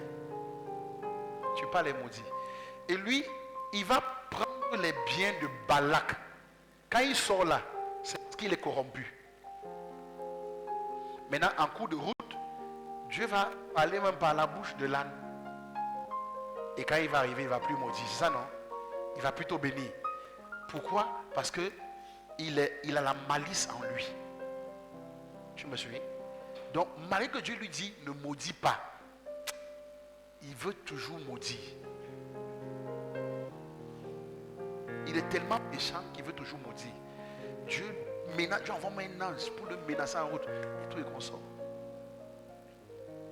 Je ne sais pas si je suis en train de te répondre. Ou bien, il y a quelque chose que tu ne comprends pas. Tu poses ta question. Hein? Oui. La question que me pose pas, pourquoi Dieu n'a pas géré ça autrement? Parce que Dieu lui a dit, vas-y, puisqu'ils sont venus te chercher. Oui, pas pour aller maudire. Pour aller bénir. Que si tu parles, ne maudis pas bénir, mais lui veut maudire. Pourquoi? Parce qu'il a pris les présents. Tu me suis un peu? Il faut bien lire, il a pris. Il est corrompu. Il a pris.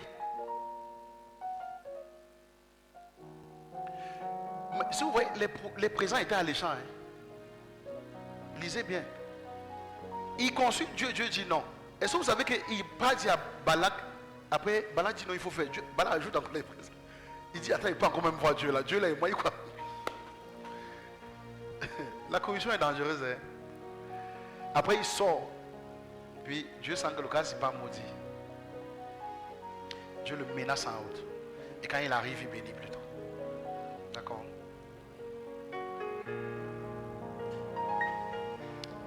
Alléluia.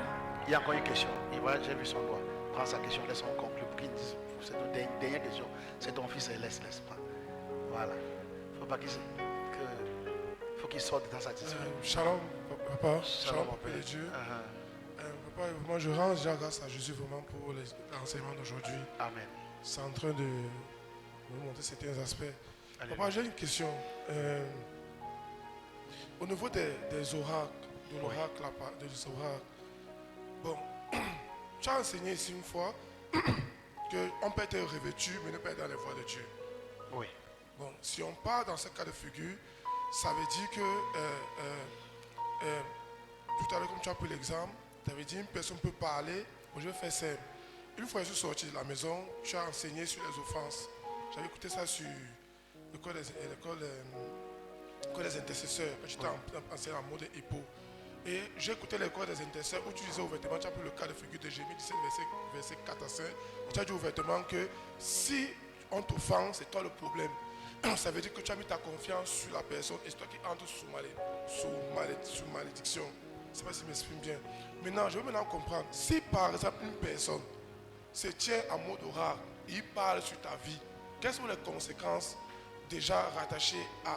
Je ne sais pas si ça touche ta destinée, ça touche ta destinée, ça touche ton âme, ou bien ça fait comment je vais comprendre. Non, même si une personne entre en mode oracle selon Dieu, c'est pour te bénir.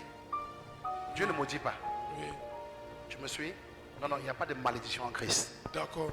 Non. Dès que toute personne monte en mode oracle à ton sujet, Oui.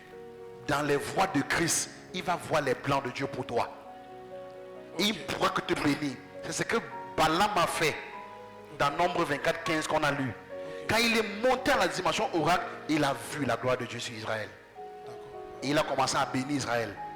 Tu me suis un peu? Personne ne peut te maudire en mode oracle selon Dieu. Personne. Écoutez-moi, Église, Dieu n'a pas formé pour nous les projets de malheur. Dieu a formé pour nous des projets de bonheur. Donc si quelqu'un veut connaître le cœur de Dieu à ton sujet, il va voir le bonheur de Dieu pour toi. Ok, papa, maintenant, deuxième question. Si maintenant, par exemple, une personne se tient et il dit, bon, je prends un cas de figure, il doute pardon de ton ministère. Il ne croit même pas. Il n'est pas, personne n'est compétent pour ton ministère. Okay. Personne n'est compétent. Jésus t'a appelé, il connaît ta vie, le reste on s'en fout. Amen. Ton ministère te concerne à toi seul, ça ne concerne pas quelqu'un. C'est ta relation avec Dieu. Quand Dieu t'a appelé, il n'était pas là. D'accord? Fais ton ministère. Si il y a des gens qui ne croient pas à ton ministère, il y a des gens qui vont croire à ton ministère. Il y a des gens qui vont t'orienter comme il faut. Il y a des gens qui vont te donner la pensée de Dieu. Est-ce que vous me suivez un peu? Amen. Ah oui, je vous parle sincèrement. Et sachez que Dieu n'est pas un Dieu des autres. Là, vous voyez mon fils Antoine Ahmed, il a reçu des prophéties claires sur sa vie, sur son ministère, avec orientation sur ma personne. Oui, Dieu rattache. Hein? C'est pas tout le monde qui va te mettre dans le ministère comme il faut. Dieu va te dire qu'il y a quelqu'un qui va te mettre comme il faut. Tu vas ailleurs, on ne fera pas ça. Quand me suit? Amen. On ne fera pas ça. À moi, Dieu m'a dit, mon fils, sors de ce milieu et c'est Christ. Est-ce que vous suivez un peu? Mais du milieu où je suis sorti, on m'appelle, on me dit, il faut venir, c'est viens, non. Vous me suivez? Les pères qui sont là, non, non, tu ne peux pas quitter Branham, tu ne peux pas quitter Branham. Il faut continuer à servir Branham. Mais c'est ce que Dieu m'a dit. Amen. Pour dire quoi? Tu honores les pères, tu honores les hommes, mais tu fais ce que Christ a dit. Ils n'ont pas besoin de veiller ton ministère. Tant que Christ veille ton ministère, ça va. Un jour, Dieu touchera un homme qui va bénir ton ministère. Alléluia. Amen. Donc ne soyez pas mal dans votre cœur par rapport aux actions des hommes. Hein. On a tout déjà dehors. Ok? Dieu va te mettre quelqu'un sur le chemin qui va bénir ta vie. Et qui va te dire Dieu est avec toi. Alléluia. Amen. Je pense que j'ai tout répondu. Nous sommes arrivés au terme de cet épisode de notre émission au Salon du décryptage de la parole. Je vous remercie d'être venus assez nombreux aujourd'hui et on bénit le Seigneur pour la vie de notre pasteur qui, à chaque fois que nous entrons ici, il ne cesse de mieux nous éclairer. Donc, pasteur, vraiment, merci, que le Seigneur ajoute la grâce. Merci. Nous vous donnons rendez-vous demain à 18h. Demain à 17h, demain jeudi 17h, désolé pour l'enseignement de la parole. Vendredi 18h pour l'école des intercesseurs et dimanche 9h pour notre culte habituel. Je vais remettre la parole au pasteur pour la prière finale. On va mettre Nombre 23, verset 23, on va prier le Seigneur. Portez le vent, vos lentons. On va se tenir debout. Pour que le roi de fasse son entrée avec puissance et autorité. Les nations se prosternent, les océans mugissent quand il fait son nom avec puissance. Oui, portez le vent,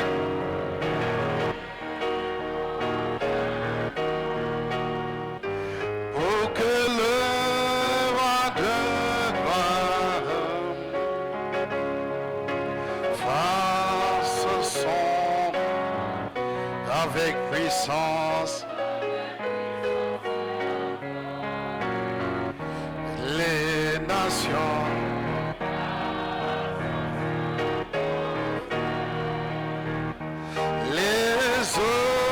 océans mugissent quand il fait son avec puissance. Oui, portez le vent,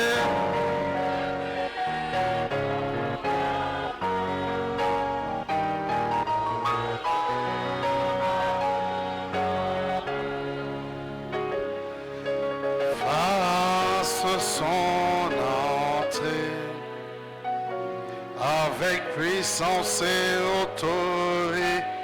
Oui, les nations, les océans mugissent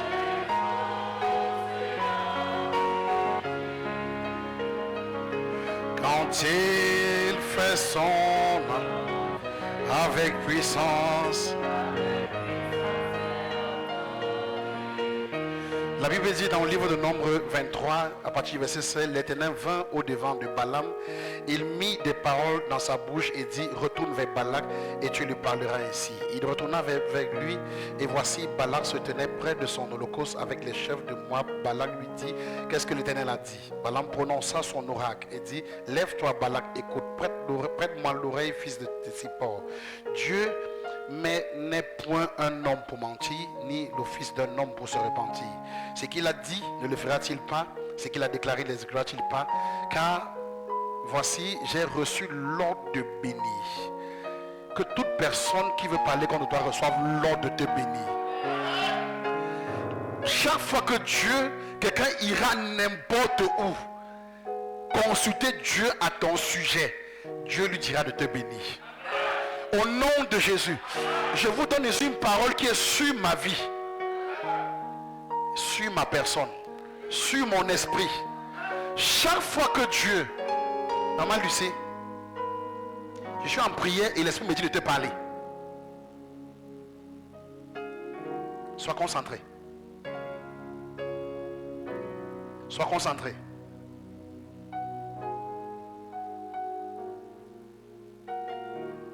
Chaque fois que le Seigneur viendra, quelqu'un ira passer. Sachez que soyez connectés à ce que je dis. Et soyez concentrés. Parce qu'il y a des gens, vous n'avez aucune idée des gens qui marchent Dieu avec vos noms. Vous n'avez aucune idée. Je vous assure, moi qui vous parle, Dieu m'a ouvert l'esprit pour me montrer des gens qui marchent avec mon nom et mon ministère. Et je peux vous assurer, même les pasteurs.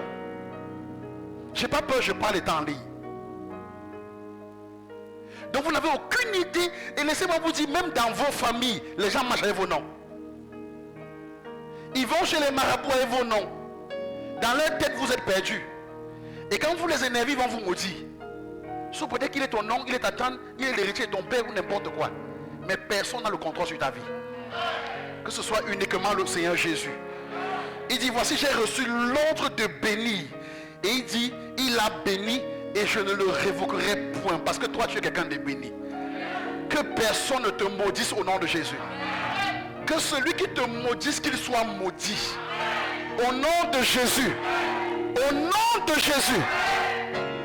Il dit au verset 21, il dit, il n'aperçoit point d'iniquité en Jacob. Il dit, il ne voit point d'injustice en Israël. L'Éternel son Dieu est avec lui et il en est son roi, l'objet de son allégresse. Écoutez ce que Dieu dit d'Israël. Dieu dit que Israël n'a jamais péché. Je suis en train de te dire que quand quelqu'un monte en dimension oracle pour t'accuser, il va voir que tu es un homme béni. Et Dieu lui-même, il dit que quand on dit Israël, Israël c'est des gars qui ont péché. Abraham était un menteur, Jacob était un menteur, Isaac était un menteur, Jacob était un dribbleur. Il arrache même le droit de naissance. Ils ont fait des choses. Ils sont allés jusqu'à les Joseph, tous ces gars-là. Ils ont fait des gaffes. Les Judas, tout ce qu'ils ont fait. Les frères de Judas. Siméon a tué, Lévi a tué. Ils sont partis dans un village à Sichem. Ils ont tué tellement de gens là-bas là. Mais Dieu ouvre la bouche et dit, ils n'ont jamais péché. Vous croyez que quel père peut dire que son enfant est mauvais? C'est pour ça que je parle sur ta vie aujourd'hui. Là où vous me voyez, je marche avec l'identité de Christ et la conscience d'identité de Christ. Tu dois savoir qui tu es chaque jour de ta vie. Alléluia. Toute personne qui est entrée dans une maison de marabout, ou qui est parti dans une réunion de prière, ou dans une église avec ton nom, je me tiens ici au nom de Jésus-Christ et je déclare qu'il est maudit.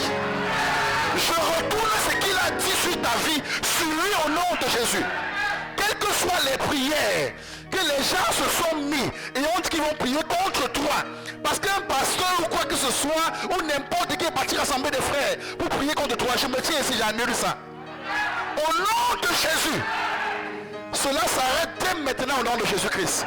La Bible dit que ni l'enchantement, c'est pour ça que lui-même il a dit, ni l'enchantement, ni la divination ne peut avoir d'influence sur un enfant de Dieu. Parce que c'est un produit de Dieu et Christ va sortir de lui. Alléluia. Alléluia. Alors je déclare, quel que soit l'enchantement que les gens veulent faire sur ta vie, cela n'aura pas lieu. Cela ne réussira pas. Cela va échouer. Au nom de Jésus. Au nom de Jésus. Tu es une bénédiction de Dieu, tu es une bénédiction pour le corps de Christ, tu es une bénédiction pour les nations, et tu le seras toujours, au nom de Jésus-Christ. Et même si tu pêches, tu as péché pour Dieu, Dieu te justifiera au nom de Jésus-Christ. Ça ne concerne pas les hommes, ça ne concerne pas quelqu'un, ça te concerne avec Dieu.